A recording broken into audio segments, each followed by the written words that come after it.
My name is Michael Malondo, and I'm going to present on the subject Psychological Counseling 1, PC10S1.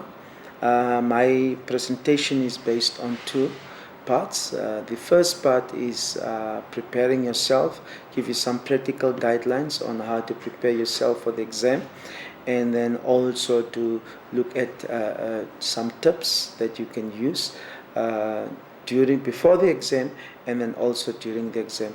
The second part of my presentation is I'm going to look at the content of the subject, and I'm going to discuss some of the subject. Remember, this purpose of this presentation is just to prepare you.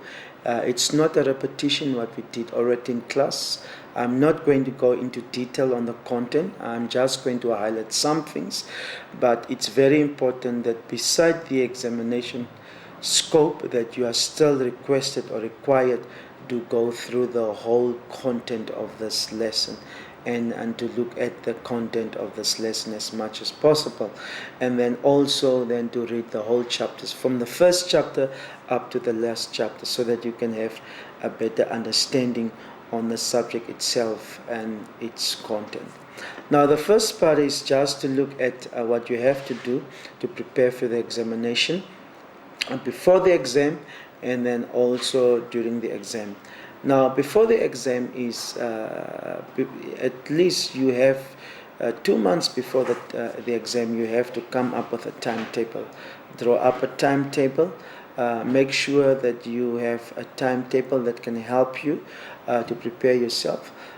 Some people prepare a month before, some 2 months, but just have an exam timetable. And then you can divide all your subjects and the chapters within this 1 month or 2 months. You might have like 3 chapters in a month or in a week, so as much as possible. Then secondly, you have to read through your paper or through your subject, the context. The reason of reading it is to have an understanding on the content and the context of your subject. So after you have reading it, then you have to make notes, and the reason of making notes is just to remember certain keywords, certain concepts which are very important when you're going to do your revision. And then during your revision, preferably a week or 2 weeks before you're going to write the exam, is just to go through your notes, just to have an understanding, because note taking does help a lot, especially in remember the content of the subject. So that's with regard to preparation before. Then during the exam, there are 4 things that you have to do. The first thing is, when you're going to get the exam paper in front of you, before you're going to start writing, first read through the questions. Read through all the 6 questions. Then secondly, then you select the 5 questions that you have to answer, and preferably start in sequence or you can even prioritize it. Doesn't matter, you don't need to follow the chronological order, but start with a question that's easy for you to answer, because remember, you only have 2 to 3 hours to write this exam paper, and starting with the easiest paper will help you in saving time. Then, of course, thirdly is, once you have selected the question, read through the question just to understand the content of the question. Then fourthly is, when you start to write, answer the question. Don't interpret the question. Answer the question that's there, because it's very important that you need to understand and to answer the question that's being asked. So we're quickly going to go through the content, and as I say, I'm not going to go into detail. So this is just something that I'm going to touch and go through it. So the first thing is, you need to understand what social learning concept is all about. We have talked about social learning so many times. Secondly, behaviorism, the different theory of behaviorism, what makes people to behave in certain ways. You can break up theories, and for each theory you can also bring out a certain psychologist. And as I say, go to our early presentation just to have an understanding what behaviorism is all about. Then peer counseling, where we have 5 people from the same thought of mind, the same company, same organization. They are peers. It can be young people, it can be employees, but what they're doing, actually they're counseling each other. And this is where you can also look at peer counseling. How important is peer counseling when it comes to counseling? Now, peer counseling is a concept that's been around for a very long time.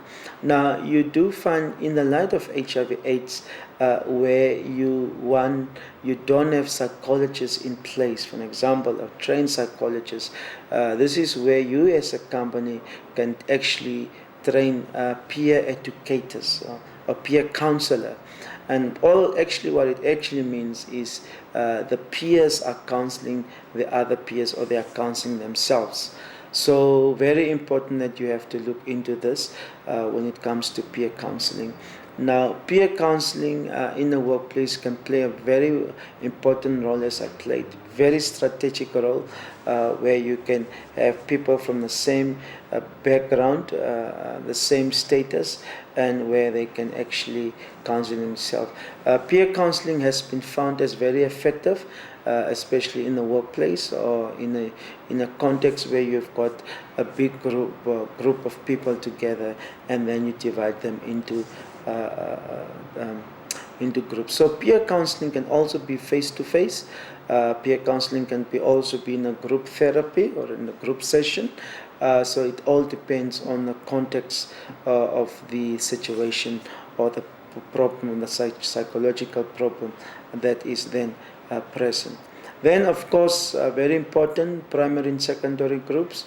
What it all says is you are working with the group that is directly infected, or you are going to work with a group that are indirectly affected. So when you are going to work, especially when it comes to peer counseling, what role does groups play within peer counseling? And even if you do peer like support groups and having these different support groups, what role does support groups play? So I'm not going to go into detail, as I said earlier, but I will make a reference to the presentation I made earlier, and then also you can read some additional information.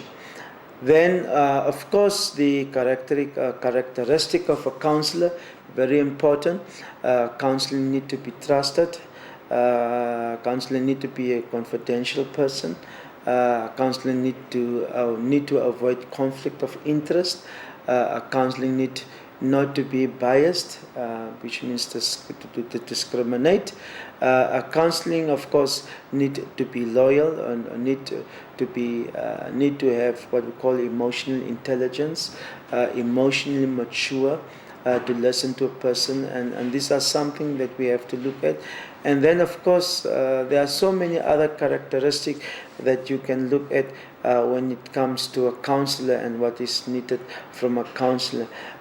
During this time, preferably you can also talk about the recruitment of counselors. How are they being recruited? What criteria do you use for a counselor to be a counselor, whether it's peer counselor, whether it's a lay counselor? So you have to discuss in detail about this characteristic and how important it is to the subject itself, and when you are going to prepare for the examination. So, as I said earlier, that this whole subject is based on psychological theories.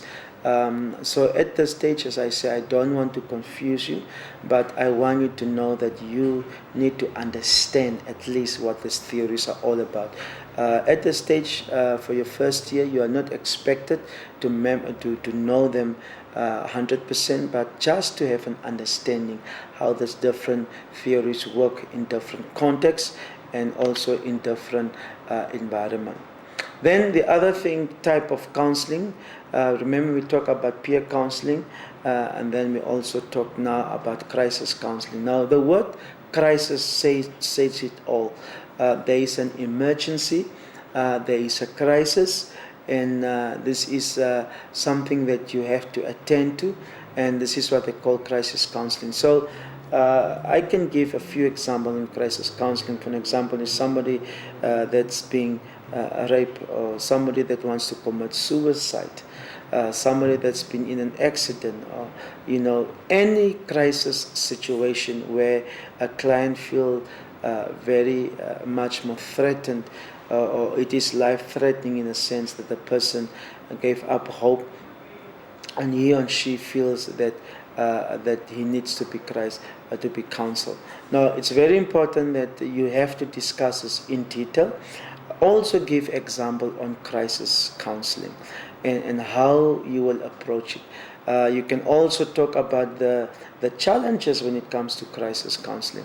You can also look, for an example, at the best practices when it comes at crisis counseling. You can also talk about what theory you will use during crisis counseling and how you can apply it. Now, this is something that you have to look at and then also discuss. You can look at other examples, what has been done before. You can also look at how this counseling has been then applied in different contexts. Then one of the counseling crises which I want to talk about is also youth crisis counseling. We have so many suicide among young people, especially in Namibia. So you can also bring those practical example on suicide. Why do young people commit suicide? And as a counselor, how are you going to discuss and help the young people when it comes to suicide tendency?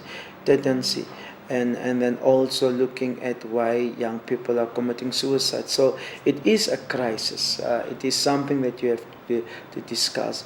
When it comes, for example, to gender-based violence, violence in a marital relationship, violence in an intimate relationship, intimate partner violence. How are you going to use crisis counseling as a tool to make sure that you will achieve your objective as a counselor, and then you're going to address the situation that might be imminent threat to a client or to a person that needs the counseling. So you can discuss that in details. You can also give some practical examples which are very much more important.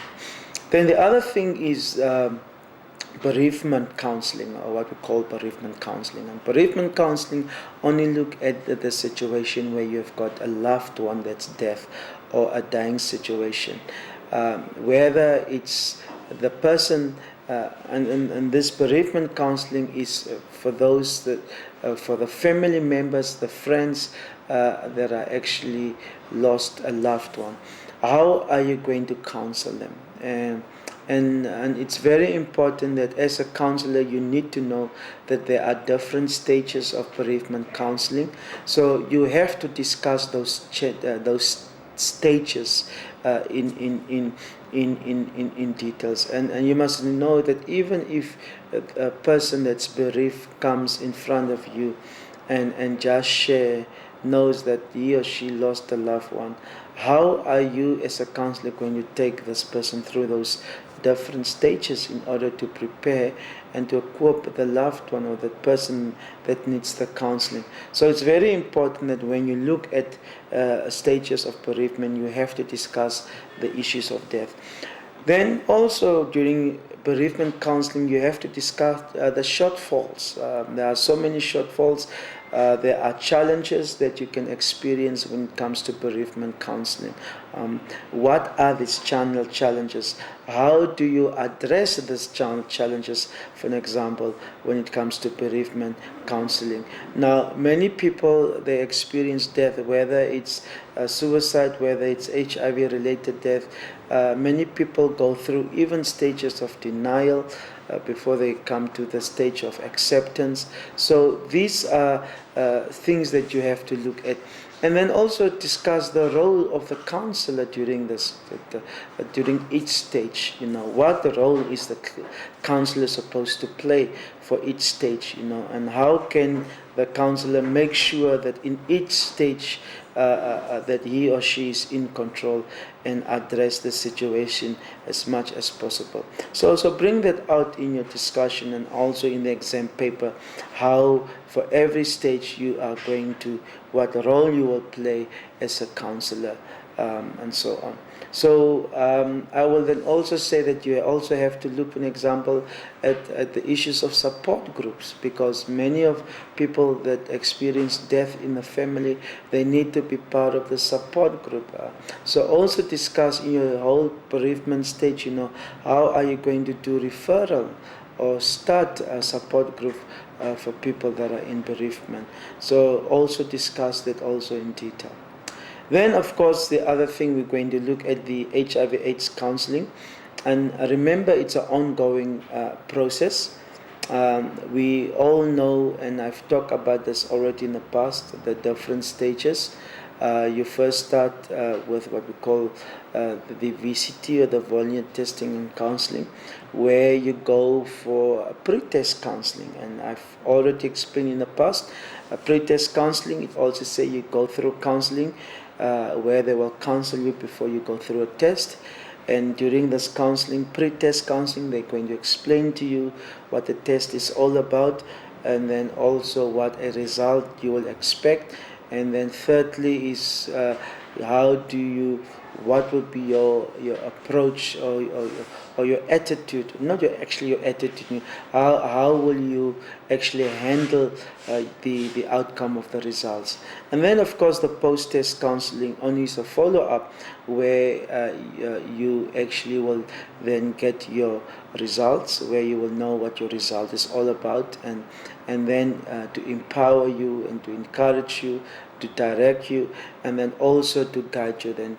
And this post-test counseling is then part of what we call the referral counseling, where they will then refer you to what we call ongoing counseling, where you will meet your medical practitioner, a medical doctor, or a nurse that's going to take you further on.